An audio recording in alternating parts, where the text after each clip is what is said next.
Herzlich willkommen hier zum ersten Expertinnengespräch Ab in die Dolden, unsere Nachhaltigkeitschallenge der Initiative Teach Today, die von der Deutschen Telekom umgesetzt wird. Mein Name ist Thomas Schmidt. Ich freue mich total, dass wir heute endlich sozusagen tiefer einsteigen in dieses Thema der Nachhaltigkeit. Denn was ist das Ziel unserer ja immerhin europaweit umgesetzten Challenge? Wir wollen zeigen, wie wichtig Insekten sind. Wir wollen uns forschend mit dem Thema auseinandersetzen und wir wollen natürlich etwas dafür tun, um Biodiversität zu verbessern oder überhaupt das mal zu erspähen. Wie sieht es eigentlich bei mir, in meiner Region, bei mir ganz konkret aus? Dazu sammeln die beteiligten Schülerinnen und Schüler Daten und lernen auch, diese zu bewerten. Und natürlich muss man das ja von irgendjemandem lernen. Also ich gehe ja jetzt nicht raus einfach und gucke, guck mal, jetzt sind viele Insekten oder wenig. Ich weiß es übrigens gar nicht ganz genau selber. Und deshalb freue ich mich, dass wir Expertinnen gefunden haben, die uns dabei ein Stück begleiten, die uns helfen. Denn schlussendlich, ja, da merkt man, dass wir ein Schulprojekt sind. Da waren schon die Schüler dabei kurz hinein. Macht aber gar kein Problem, so soll es ja sein. Denn schlussendlich wollen wir ja in einem großen Finale die Ergebnisse zeigen.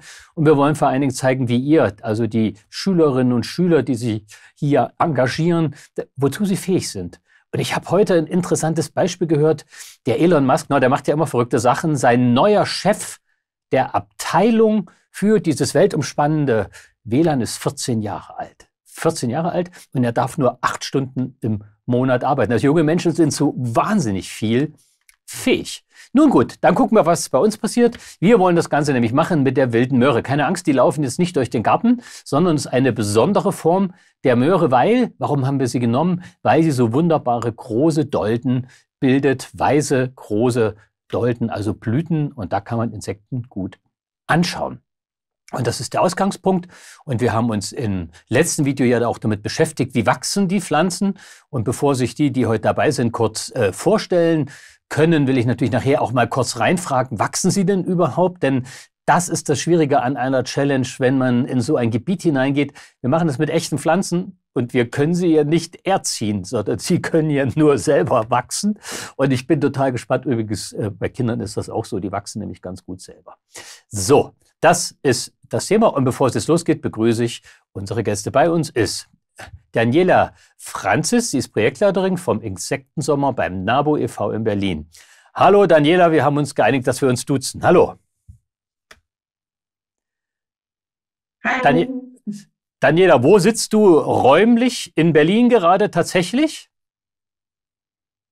Genau, also die Bundesgeschäftsstelle vom Naturschutzbund Deutschland ist eben in Berlin und von da aus wird dann auch für die Länder eben auch, also für die Landesverbände und so weiter, ganz viel aus Berlin aus organisiert und gemacht. Wunderbar. Dann, in Berlin. Hallo. Also dann sitzen wir in einer Stadt, nur an verschiedenen Orten. Wunderbar. Dann haben wir bei uns die Siebengebirgsschule aus Bonn. Bei uns ist Janina Klinkenberg. Hallo Janina. Ich winke rüber zu euch nach Bonn. Naja, wie sieht's denn aus bei euch, Janina, mit den Pflanzen? Wird's was oder mickern Sie ein bisschen vor sich hin, weil es ja sehr trocken ist? Also wir haben jetzt nochmal fleißig gegossen und 2 Pflanzen sind richtig schön groß. Die sind so um 1 Meter groß geworden und aber andere sind eher mickriger. Vielleicht kommt das ja noch. Aber Gießen ist wichtig bei der großen Trockenheit, die wir haben.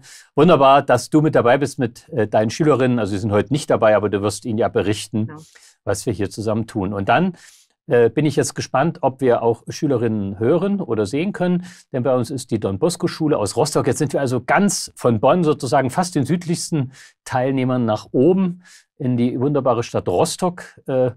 Wunderbar. Ich sage jetzt auch einfach mal Hallo Susanne mit den Schülerinnen. Ich winke rüber nach Rostock. Wie schaut's aus bei euch in Rostock? Hallo, herzlich willkommen. Ludwig, erzähl mal, hören Sie uns? Ja, perfekt. Ja, gut. Nee, Ludwig hören wir nicht. Ja, wie gießt du? Du musst noch ein bisschen näher gehen. Du bist immer wieder weg, komischerweise. Ich weiß gar nicht warum. Also, die wachsen.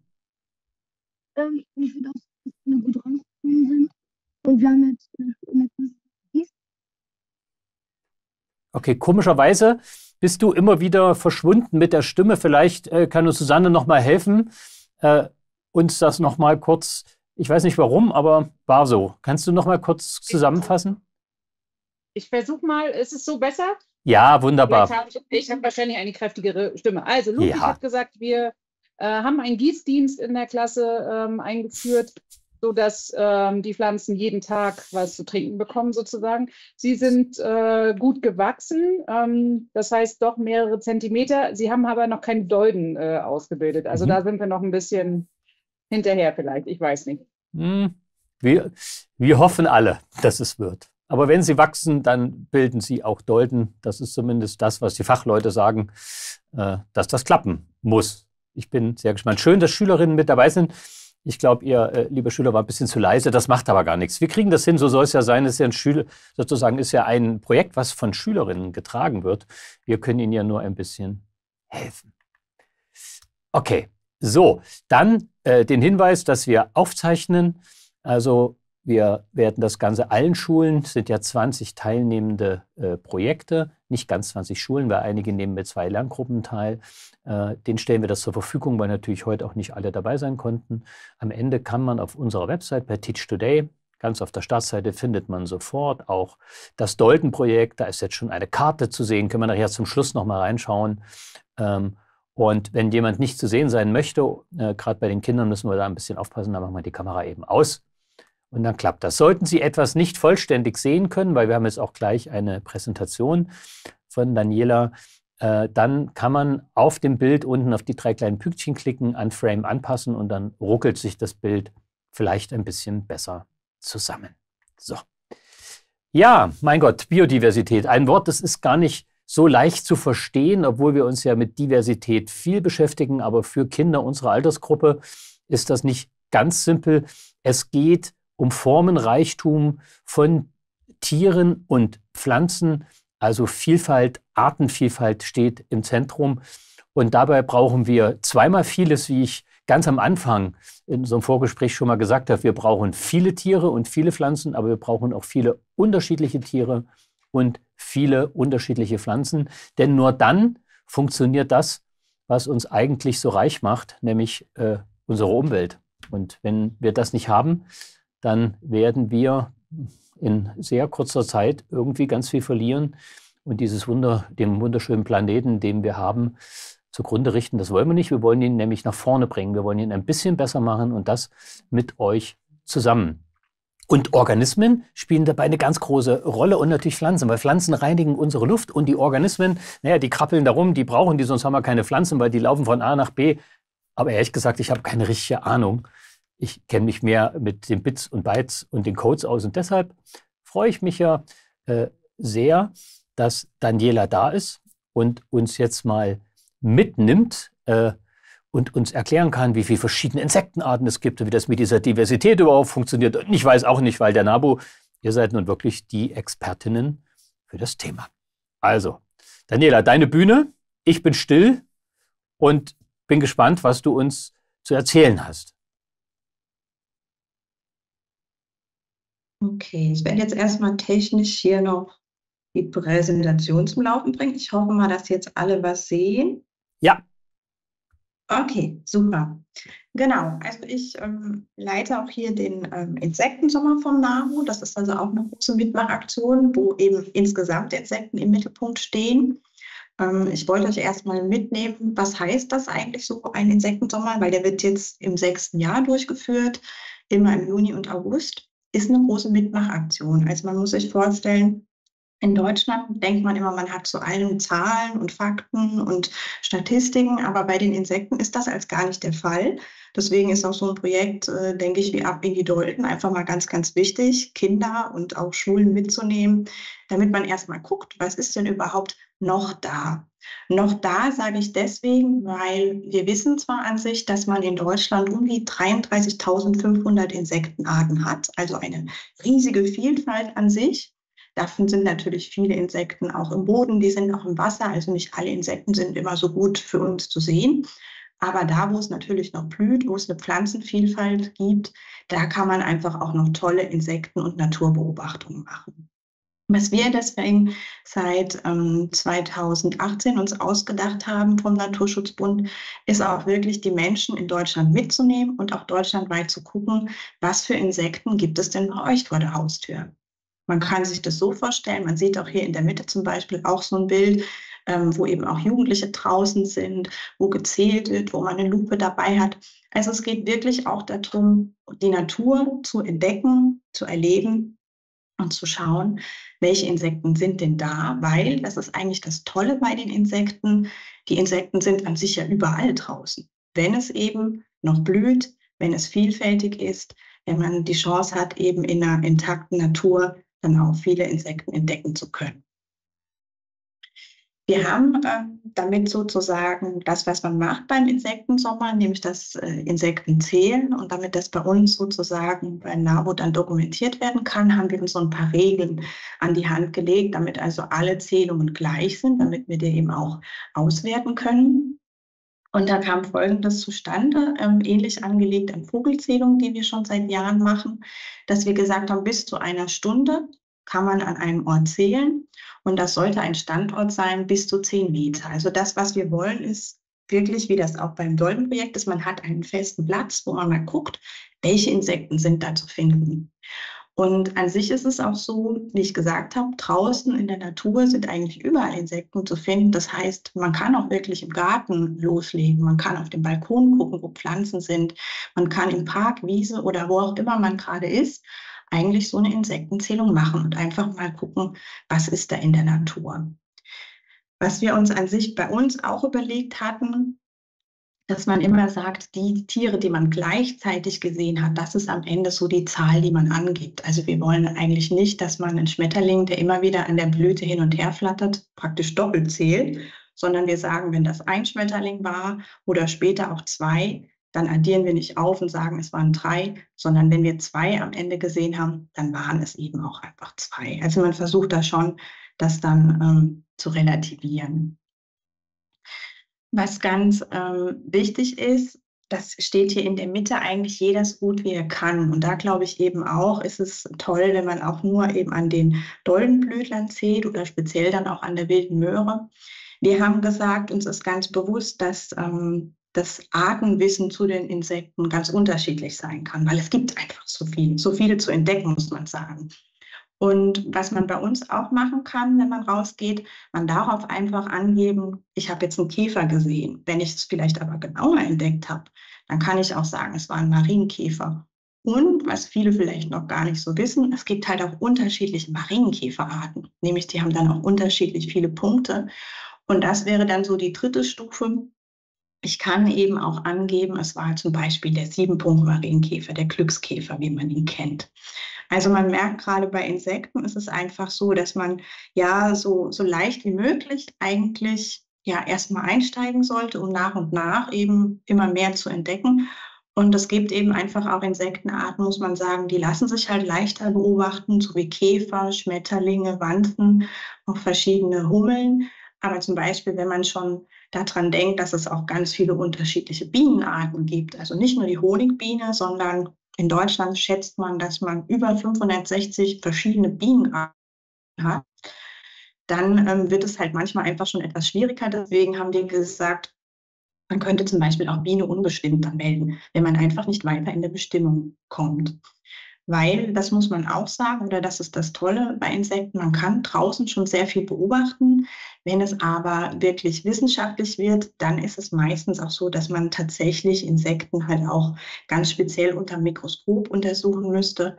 Und das ist dann einfach nochmal ein anderer Forschungsansatz. Also wenn es darum geht, ein tolles Naturerlebnis zu haben, draußen erstmal zu gucken, wie weit kann ich bestimmen, dann sollte man mit Sicherheit auch einfach erstmal sagen, hey, wenn ich erkannt habe, es ist ein Käfer oder ein Schmetterling, ist das eben auch schon mal grundsätzlich toll, weil ich am Ende ja wahrscheinlich eine Liste habe, wo ich auch einfach sehen kann, wie viele unterschiedliche Insekten waren das per se schon mal. Was man bei uns freiwillig machen kann, auch da sind die Insekten sozusagen schon wieder etwas, ja, schwieriger greifbar. So ein Insekt kann zu einer unterschiedlichen Jahreszeit, das ist eben auch noch im Sommer dann der Fall, ja gerade in der Entwicklungsphase stecken. Also sprich, es kann ja auch sein, dass ich etwas entdeckt habe und ich weiß, das ist das Insekt, das ist die Larve, bei den Schmetterlingen dann eben die Raupe. Und das könnte ich zusätzlich noch angeben. Das muss ich aber nicht unbedingt bei unserem Projekt. Aber damit die zum Beispiel auch in gewisser Weise erfasst werden können, ich habe später auch noch ein Beispiel dabei, können wir das eben auch abfragen. Wie sieht sowas dann in der Praxis aus? Ich habe am Anfang ja ein paar Bilder gezeigt. Die Leute gehen raus. Erstmal braucht man eigentlich gar nichts, als vielleicht einfach nur einen Zettel, wo man notiert. Was wir anbieten, ist so eine Zählhilfe, so nennen wir das, weil da sind schon mal so ein paar Arten abgebildet, damit man so eine Idee bekommt, nach was muss ich denn draußen überhaupt suchen. Das hängt damit zusammen, dass wir auch gemerkt haben, es ist erstmal gar nicht so einfach überhaupt zu wissen, was ist denn überhaupt ein Insekt?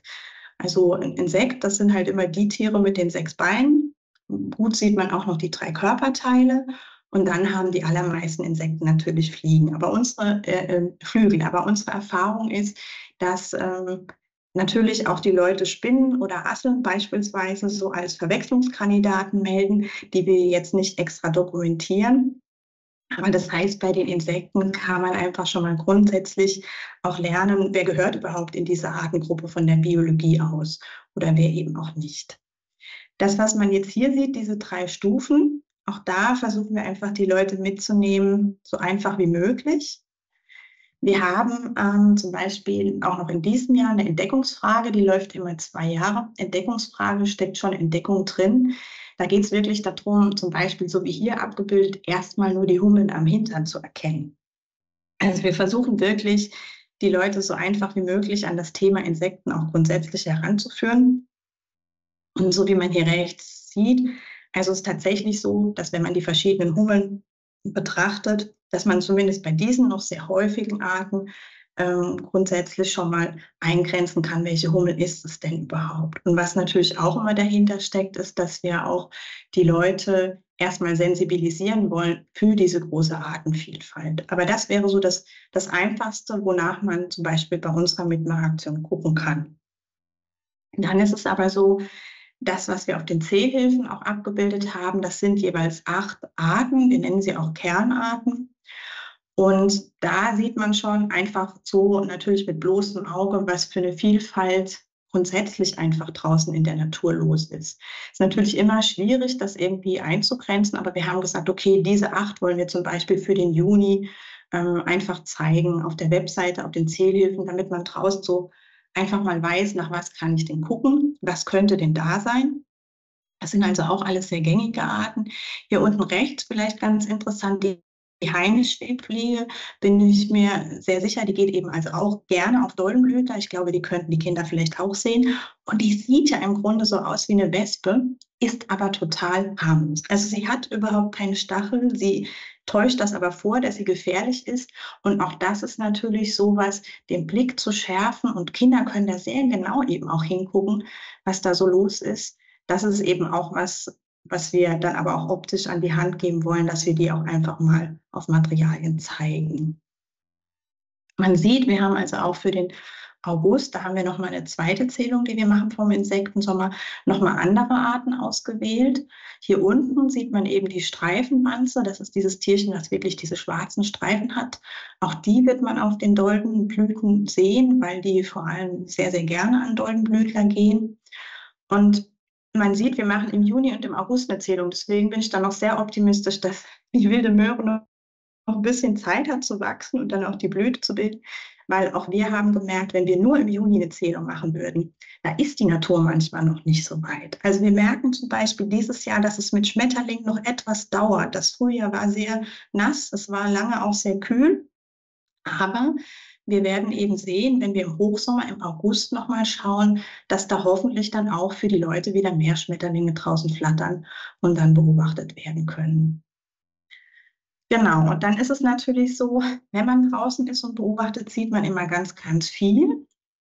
Bei uns ist es auch so, wir haben dann eine Karte, wenn die Leute draußen sind und am Ende wird, so wie man diesen lilanen Punkt in der Mitte sieht von der Karte, dann auch einfach der Standort angegeben. Und wenn man gemeinsam sucht, ich habe hier mal rechts so eine Liste rausgegriffen, dann kann man auch gemeinsam schon ganz, ganz viel entdecken. Und was eben auch ganz toll ist, wenn man gemeinsam zählt, kommen auch sozusagen viele Tiere auch an ihrer Anzahl halt zusammen. Und was man hier nochmal sieht, das könnte einen erstmal so ein bisschen verwirren. Also man könnte denken, das ist eine Doppelung. Wir haben einmal einen 7-Punkt-Marienkäfer gesehen und wir haben unten drunter auch nochmal 67 7-Punkt-Marienkäfer. Wieso das? Also wir, wenn wir in unsere Rohdaten gucken, haben nämlich hier die Anmerkung gehabt, dass diese 67 Marienkäfer, das waren noch nicht die fertigen Marienkäfer, sondern das war eine Stelle, wo die ganzen Larven zu sehen waren. Und deswegen sind das in dem Fall so viele. Und deswegen haben wir das auch zusätzlich noch als Ergänzung mit reingenommen, dass man also doch bei den Insekten, wenn man sie meldet, nochmal sagen kann, war es das erwachsene Tier oder nicht. Hier sieht man das dann nochmal. So, das in der Mitte sind die Larven vom 7-Punkt-Marienkäfer und die können sozusagen auch an einem Standort schon massenhaft vorkommen. Die einzelnen Tiere dann eher nicht im Sommer. Genau. Und das, was bei uns dann passiert, ist dann auch, dass wir halt eine deutschlandweite Karte haben. Das sind jetzt hier lauter bunte Punkte. Die unterschiedlichen Farben waren die unterschiedlichen Lebensräume, in denen gezählt worden ist. Wir wissen aber, dass die allermeisten Leute tatsächlich im Garten oder Balkon eben erstmal auf die Blumen gucken und da zählen.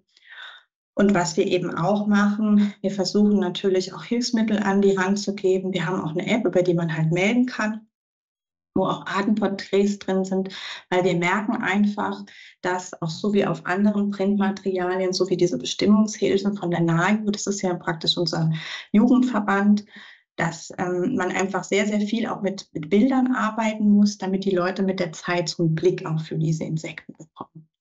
Das ist also das, was wir machen. Und ich glaube, das waren jetzt praktisch auch so ein paar Anregungen, wenn man das jetzt speziell bei den Doldenblütlern macht, dass es einfach ja sehr spannend sein kann, was dann wirklich auch allein schon auf der Wilden Möhre dann einfach los ist. Und ich glaube, da ist es dann bestimmt auch interessant, an ja, unterschiedlichen Zeiten oder an unterschiedlichen Tagen immer mal wieder zu gucken.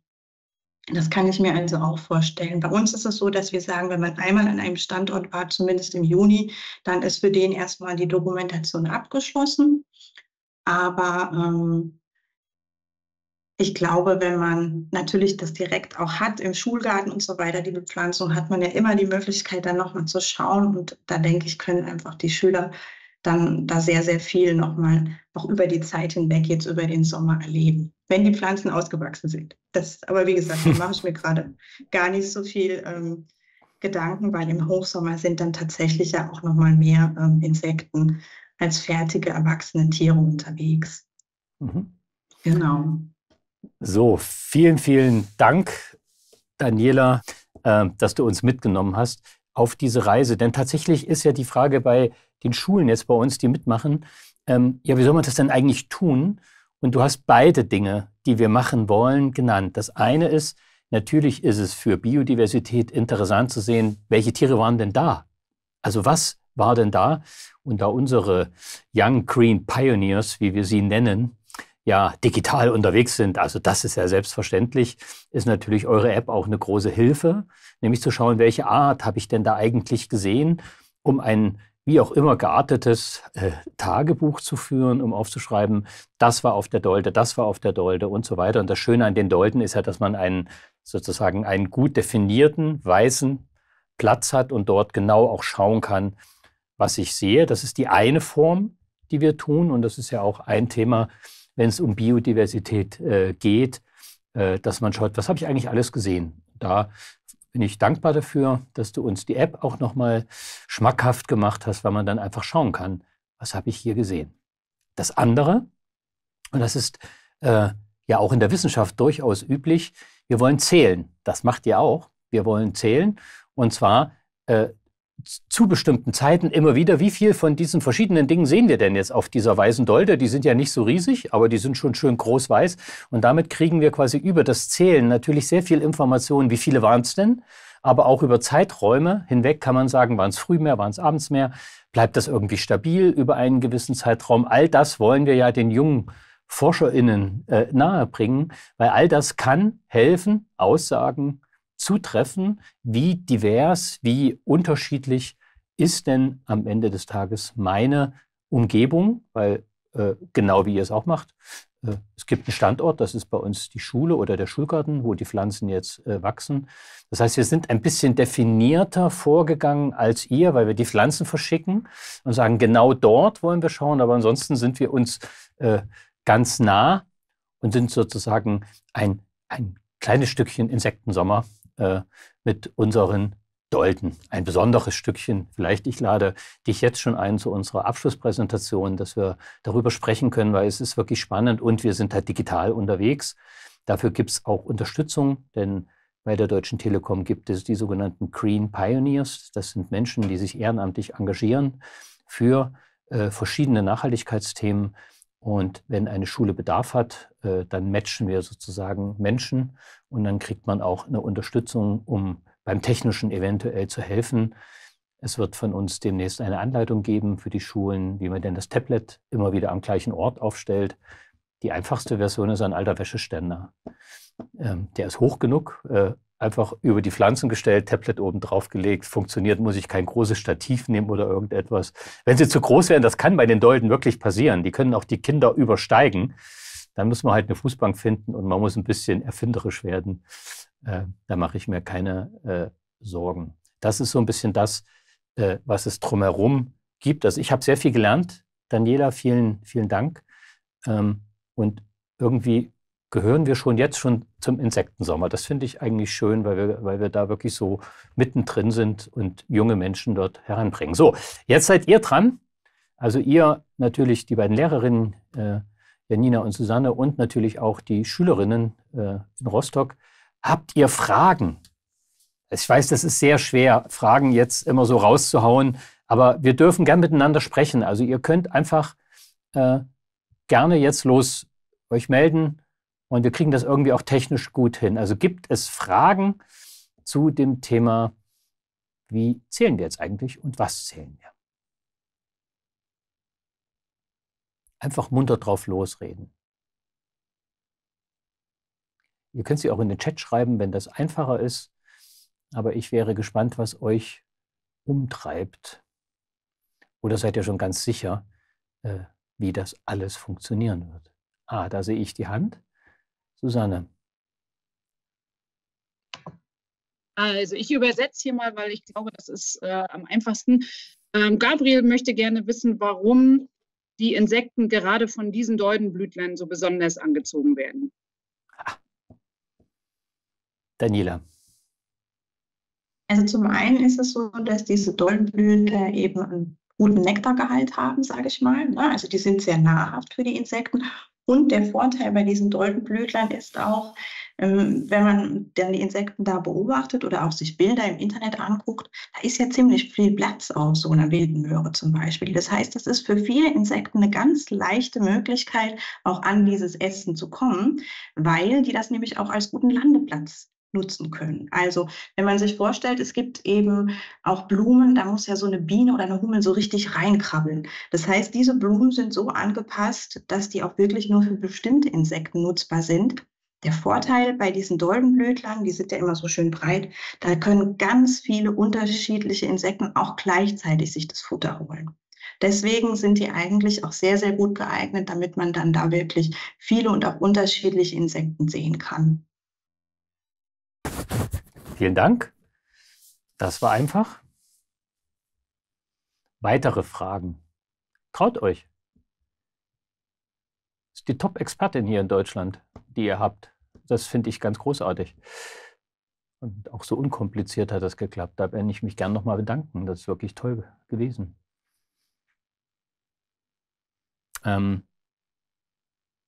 Was mich ein bisschen interessiert, warum sind diese kleinen Viecher so wichtig? Also warum sind Insekten eigentlich so entscheidend, wie viele ja sagen? Vielleicht braucht man nur noch große Tiere, Elefanten und so. Also ist ja auch schön, oder? Daniela, kannst du uns helfen? Warum sind die Insekten so wichtig? Also eine Sache hattest du ja am Anfang schon genannt. Wir brauchen sie natürlich, damit wir überhaupt so eine Umwelt haben mit vielfältigen Pflanzen, weil, das ist ja immer das große Wort, Insekten sind eben Bestäuber. Und Bestäuber muss man tatsächlich sagen, das sind eben nicht nur die Bienen, sondern das sind auch Käfer. Auch bei denen bleibt der Pollen so im Haarkleid hängen. Das sind auch Schmetterlinge und, auch wenn wir es nicht glauben, das liegt auch so ein bisschen an den Bildern, die man immer im Kopf hat, aber auch Wespen sind sozusagen Bestäuber. Und deswegen sind sie eben sehr wichtig, damit wir überhaupt eine Pflanzenvielfalt haben, damit wir aber auch Nutzpflanzen haben. Nutzpflanzen sind ja all diejenigen, damit wir was zu essen bekommen. Wir sagen immer so ein bisschen salopp, ohne Insekten, ohne Biene keine Pizza, weil man braucht natürlich Tomatensauce für eine gute Pizza, man braucht auch noch was drauf, vielleicht noch ein paar ja, leckere Gemüsesorten. Und da ist es so, wir brauchen die Insekten, damit die sozusagen für uns da sind, damit wir genug zu essen haben. Das ist aber nur ein Aspekt, das ist das Verrückte. Insekten sind auf der anderen Seite eben auch notwendig, damit überhaupt der Boden gut gelockert ist, damit da überhaupt was wachsen kann. Zum Beispiel Ameisen sind dafür zuständig, dass die den Boden auch auflockern, egal ob man sie jetzt mag oder nicht. Wir brauchen sie.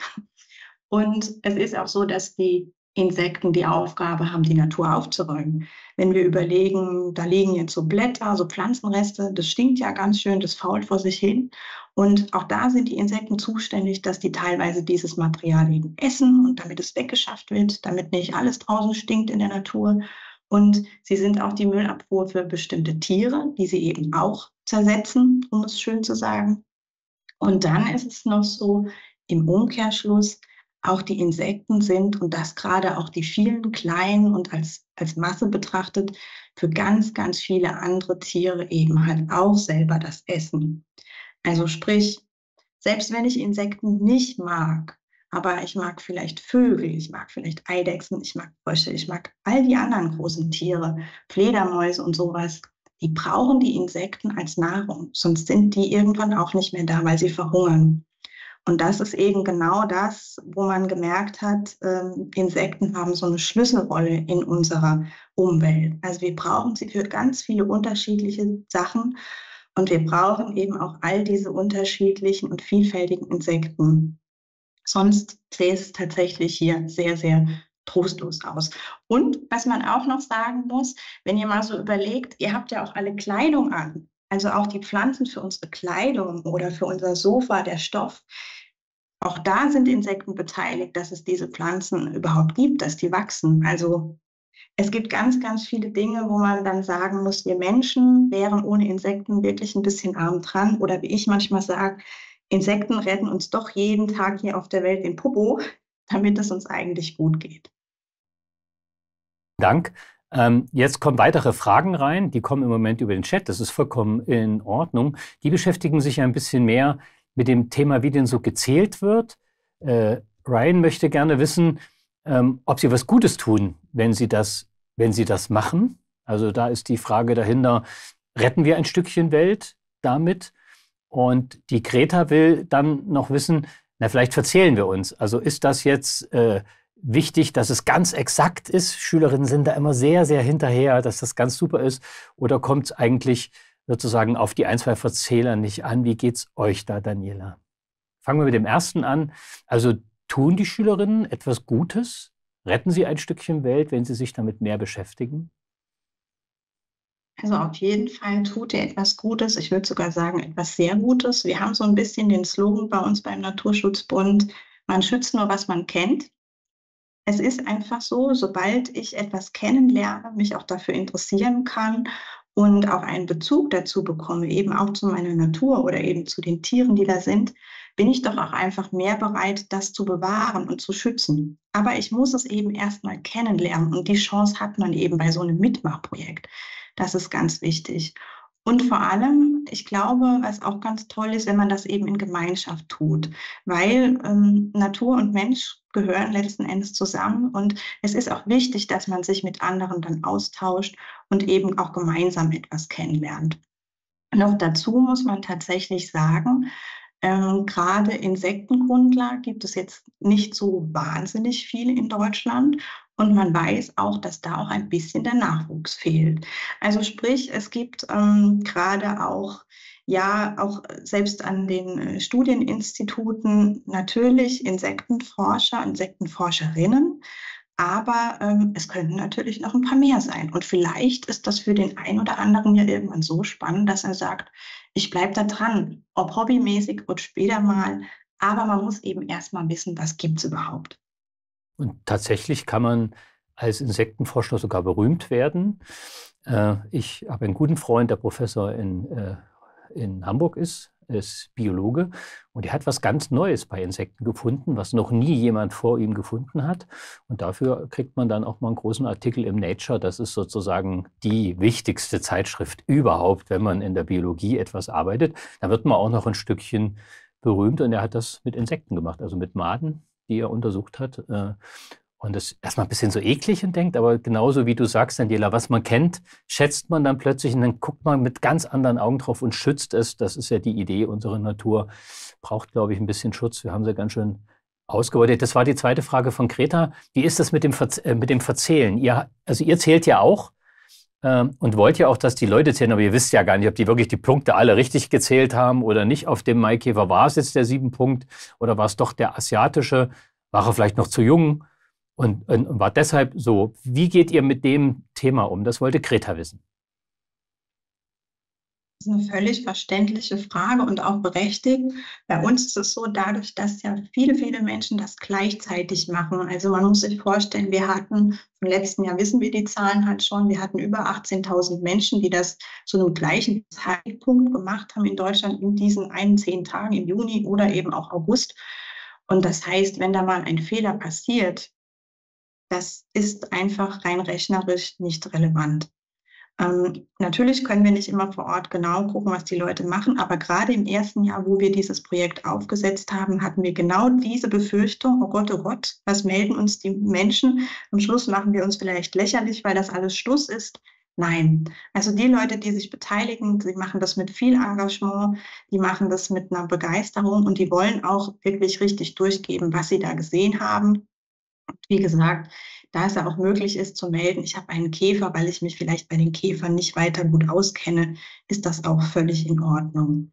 Und also da würde ich einfach den Druck rausnehmen. Ich denke, auch da ihr ja mehrere Schulen habt, wo eben überall diese wilden Möhren wachsen, dann in Deutschland, in Tschechien, ihr zählt das, und wenn da mal ein Fehler passiert, ist das aber auch bei euch im Einzelnen gar nicht so schlimm.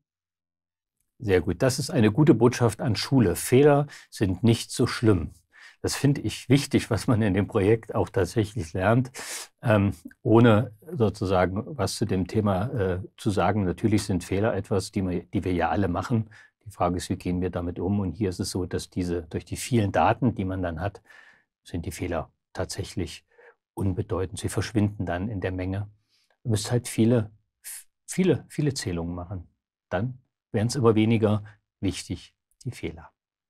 Okay, was gibt es noch? Ich würde vielleicht auch, ist mir gerade noch mal eingefallen, aber ich würde vielleicht wirklich auch einfach noch mal ermutigen, weil es ist so, man denkt immer erstmal vielleicht auch so ein bisschen, man muss erstmal alles perfekt können, aber das gibt es de facto nicht. Also sprich, wenn man auch einfach irgendwann ein bisschen besser werden will, gerade auch um die Insekten halt zu zählen oder zu bestimmen, irgendwann muss man ja mal anfangen. Und deswegen sind einfach so verschiedene Mitmachprojekte ja eine ganz tolle Möglichkeit, mal einen Startpunkt zu setzen. Und man wird auch feststellen, je öfter man wahrscheinlich auf diese Dolden guckt und vielleicht irgendwo nochmal geschaut hat, über irgendwelche Medien, über ein Buch, welches Hilfsmittel auch immer, dass man ein Insekt nochmal zusätzlich erkannt hat, das man vorher noch nicht kannte, macht es doch umso mehr Spaß, wenn man beim nächsten Mal das dann auch wieder sieht. Also ich glaube einfach, das ist ein absolutes Lernprojekt, und das ist, sage ich auch bei den Insekten, das Tolle. Man darf nicht denken, dass man sie alle kennen muss und dass man was falsch macht, sondern man muss es umgekehrt sehen. Es sind so viele verschiedene, und das bedeutet, man kann immer wieder was Neues entdecken. Das geht auch den Expertinnen so. Es werden immer wieder neue Arten entdeckt, und das ist einfach wunderbar, um es positiv auszudrücken. Also man kann eigentlich nicht scheitern, man kann immer nur dazu gewinnen. Deshalb bin ich so froh, dass wir dich bei uns haben, Daniela, weil du Mut machst, den Anfang zusammen zu machen. Und das finde ich ganz großartig, weil das wollen wir. Wir wollen, dass Schülerinnen und Schüler anfangen, sich mit dem Thema der Nachhaltigkeit, das steckt ja dahinter, zu beschäftigen und dann auch gerne neueste Technologien benutzen. Das war ja vor 10, 15 Jahren gar nicht möglich. Wir hätten sowas ja gar nicht so machen können. Heutzutage haben wir alle einen Taschencomputer bei uns, der kann wunderbare Fotos machen, der hat sogar eine App, wo man das draufhalten kann und der erkennt teilweise sogar die Tiere ziemlich genau. Das ist alles toll. So, Greta. Greta möchte noch etwas wissen. Und zwar möchte sie wissen, wie die aktuelle Entwicklung der Insektenpopulationen ist. Also ich übersetze mal für mich, wenn ich das verstehe. Sie möchte gerne wissen, wo stehen wir denn gerade? Sind wir sozusagen am Abgrund und geht es immer weiter runter? Man hört da ja viel, vor allen Dingen bei dem Thema Bienen. Aber insgesamt bei den Insekten, wo stehen wir? Sind wir schon sozusagen drüber oder können wir es noch schaffen zusammen? Und das Gute ist, wir sind noch nicht über einen gewissen Peak drüber, dass jetzt die ganzen Ökosysteme zusammenbrechen würden. Aber das ist natürlich so die große Befürchtung, wenn wir so weitermachen wie bisher, dass das passiert und dass das dann auch rasant passieren kann, wenn ein Punkt überschritten ist. Es gibt im Grunde 3 Sachen, die ich da gut an die Hand geben kann. Zum einen ist es so, es gab eben die sogenannte Krefeld-Studie, die weltweit auch also die kennt man mittlerweile international. Das waren also Entomologen, Hobby-Entomologen. Also sprich, die haben auch schon Insektenkunde studiert. Das Fachwort dafür ist Entomologie.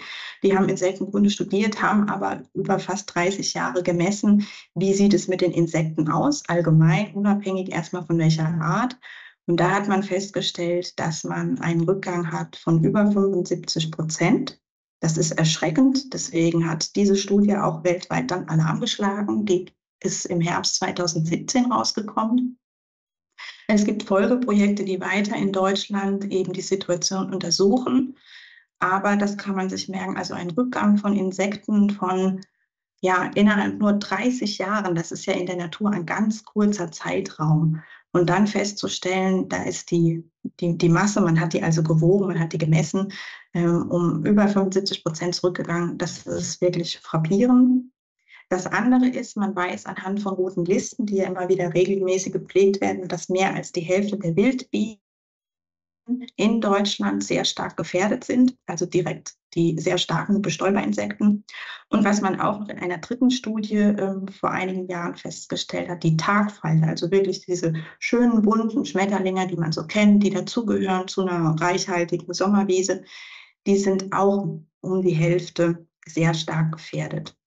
Und man muss einfach nochmal betonen, ja, wir müssen sehr, sehr viel für den Insektenschutz tun, eben auch sowas wie Dolden beispielsweise im Schulgarten pflanzen. Also es kann sehr, sehr viel noch helfen und da müssen wir dranbleiben, weil das andere ist, dass all diese Studien, und es gibt noch mehr, immer nur so einzelne Punkte zeigen. Also man kann im Gesamten gar nicht erfassen, wie schlimm die Lage tatsächlich ist, weil man das gar nicht messen kann.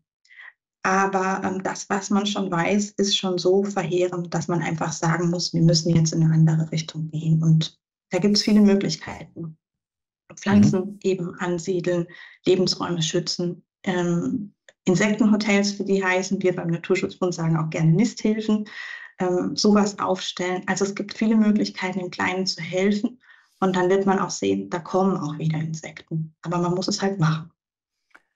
Daniela, du kannst hell sehen, weil das wäre meine Frage gewesen. Was können wir denn, außer dass wir uns damit beschäftigen und dass wir auch zählen und dann auch unsere Karte haben, um zu schauen, wo war denn viel los, wo war denn weniger los, was wir tun können. Danach, ich habe jetzt schon gehört, Insektenhotels ist etwas, was viele ja auch schon kennen. Können wir noch ein bisschen was tun, um Vielfalt oder auch die Anzahl zu erhöhen? Also was auch eine ganz einfache Sache ist, wo ich immer denke, profitieren wir beide davon. Und zwar, wenn man einfach Küchenkräuter, sowas wie Schnittlauch, Thymian, Basilikum, einfach mal einen Teil von der Pflanze beispielsweise blühen lassen und dann mal beobachten, wie viele Insekten auch da dran gehen. Also da haben wir was von, ne? Wir haben die leckeren Kräuter für unsere Küche, aber die Insekten nutzen eben auch gerne diese Pflanzen. Ist also ganz simpel. Pflanzen insgesamt, Vielfalt ist wichtig. Was man im Sommer machen kann, das ist auch so eine Insektentränke aufstellen. Das ist also eine flache Schale, gefüllt mit Stein oder es können auch Murmeln sein. Und dann ein bisschen Wasser rein, muss man halt regelmäßig Wasser reinmachen. Und Steine und Murmeln sind dafür da, dass die Insekten da nicht ertrinken können.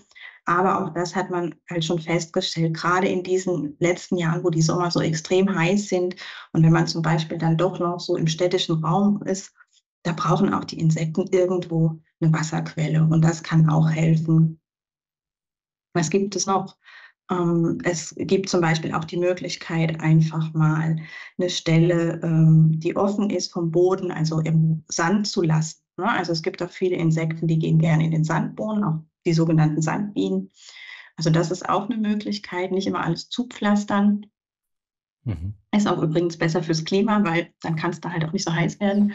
Und was wir generell auch immer so raten, mal eine wilde Ecke stehen lassen. Das muss gar nicht der ganze Garten sein, sondern sowas wie die wilde Möhre, aber auch mal sowas wie eine Brennnessel, die ja dann doch für viele Schmetterlinge auch die Futterpflanze der Raupen ist, einfach mal stehen lassen. Also eigentlich so ein bisschen, ja, einfach mal die Natur ein bisschen auch wachsen lassen und sich damit arrangieren, dass nicht immer alles draußen dann so an Gartenpflege aussehen soll wie das grüne Wohnzimmer.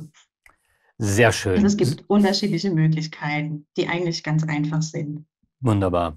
So, meine Lieben, ich habe gelernt, unsere geliebte Pizza haben wir nur, wenn wir genug Insekten haben, sonst wird das demnächst ausfallen, weil die brauchen wir als Bestäuber. Sonst wird das nichts. Das ist schon mal sehr wichtig. Ich habe gelernt, dass es sehr, sehr viel verschiedene Insekten gibt und dass man die bestimmen kann, dass man sich damit beschäftigen kann. Und es gibt eine wunderbare App von euch. Ich habe gehört, dass das, was wir vorhaben, nämlich das Zählen, ganz wunderbar auch in den Insektensommer hineinpasst und dass wir da auch gute Aussagen, glaube ich, bekommen. Und ich habe jetzt zum Schluss noch viele nette kleine Tipps bekommen, wie wir uns um diese kleinen Krabbelfiecher, die natürlich manchmal auch nerven, wie wir uns darum besser kümmern können. Und das Thema Trinken ist also für Insekten, auch für Vögel ganz wichtig. Wenn es jetzt so lange so trocken ist, eine kleine Tränke, die hilft allen ein bisschen. Und dann können wir ein bisschen die Welt retten, weil das wollen wir zusammen. Und das lohnt sich und deshalb seid ihr ja mit dabei. Ich will zum Abschluss gerne noch einmal die Webseite hinter mir einblenden, wo ihr sehen könnt, was wir alles schon tun. Auf der Webseite gibt es ja diesen wunderbaren Bereich teilnehmende Schulen. Und dort kann man nach unten scrollen und da gibt es jetzt eine Karte, die wir immer aktualisieren. Und wir gucken mal ins Siebengebirge, da sieht man schon, die Pflanzen haben sich ein bisschen entwickelt. Das ist aber kein aktuelles Bild, Janina, richtig? Sind schon ein bisschen weiter, oder? Ja. Gleich ist Janina bei uns. Noch nicht? Jetzt. Jetzt. Ja, genau. Wir haben heute neue Bilder gemacht und die muss morgen noch einer hochladen und noch ein bisschen was dazu schreiben. Heute waren tatsächlich die ersten Blüten auch. Ja, wirklich. Sie fangen an, sich zu öffnen. Ja, es fängt an. Genau. Wir haben ich habe überhaupt keine Sorge, dass das nicht im Sommer passiert. Aber wir haben ja noch was Spezielles. Wir haben Schulferien und wir müssen quasi vor die Schulferien kommen. Jetzt müssen wir den doch ein bisschen sozusagen, also im August zählen. Das wird nicht so gut. Dann muss es Ende August sein. Da kommen die ersten ja schon zurück. Das ist noch so ein bisschen unsere besondere Challenge. Aber ich bin mir sicher, wir schaffen das alle. Und sollten doch die einen oder anderen nicht blühen, mein Gott, dann geht man halt raus und sucht sich ein wunderbaren Stück Wiese, wo die Dinger auch stehen. Die wilde Möhre heißt ja auch wilde Möhre, weil sie auch viel draußen zu finden ist. Und das wollte ich euch nochmal zeigen. Die Karte, die aktualisieren wir, sobald wir wissen, dass ihr weitergegangen seid mit den Bildern. Kommen neue Bilder rein, da habe ich ganz wunderbare Kolleginnen, die zum Teil auch heute schon dabei sind. Steffi und Inga sind hier, Paula auch noch und das finde ich prima. Wir machen ein zweites Fachgespräch, selbstverständlich, nämlich schon in der nächsten Woche. Da geht es dann wirklich ein bisschen mehr auch um das Zählen nochmal. Da gucken wir nochmal genauer hin, wie wir das machen. Sie ist am Dienstag, nächste Woche um 13 Uhr. Wir gehen etwas früher. Vielleicht können doch noch ein paar Schülerinnen mitnehmen. Und bei uns ist Franziska Walter. Sie ist am EIDIF, am Forschungszentrum für Biodiversität in Leipzig, Doktorandin. Das finde ich sehr schön. Ihr könnt auf unserer Website alle Informationen finden, demnächst auch dort, so wie ihr auch unsere Hilfen bekommen habt zum Pflanzen, damit die Pflanzen gedeihen. Eure Pflanzkärtchen gibt es demnächst die Anleitung, wie kann man messen, wie geht das mit dem Wäscheständer. Wenn ihr irgendeine Frage habt, wenn irgendetwas nicht klar ist oder nicht klappt, zögert bitte nicht, uns in irgendeiner Form zu kontaktieren. Es gibt sogar ein Telefon, wo Menschen sind. Keine Chats, keine Anrufbeantworter, sondern echte Menschen. Wir sprechen gern mit euch, wir unterstützen euch mit dem, was wir tun können. Und wenn ihr Lust habt, dass euch die Green Pioneers besuchen, die warten nämlich jetzt darauf, dass da mal jemand sich meldet und sagt, hey, bei mir könnt ihr doch mal vorbeikommen. Sie sind deutschlandweit verteilt. Wir würden das gerne versuchen, weil das sind Menschen, die auch technologisch oft Ahnung haben von den Dingen. Sie arbeiten ja bei der Deutschen Telekom, aber auch so mit viel Engagement vielleicht nochmal einen Push geben können. Und ich will schon alle und natürlich auch ganz besonders Daniela einladen. Wir wissen noch nicht wann, aber wir machen ein großes Finale. Und dann lassen wir die Krabbelfiecher aber mal richtig raus. Also da zeigen wir was. Und da haben wir, glaube ich, sehr viel Spaß miteinander. Ja, das war's. Ich möchte eigentlich fröhliches Insektenzählen sagen. Ist noch ein kleines bisschen zu früh, aber man kann jetzt ja schon mal gucken. Gibt ja noch mehr Blumen im Garten zu Hause. Manchmal ist auch einfach so ein verwilderter Streifen hinter der Schule oder irgendwo, wo man mal gucken kann, was da so rumkreucht und fleucht. Und mir bleibt einfach nur eins zu sagen: Ab in die Dolden.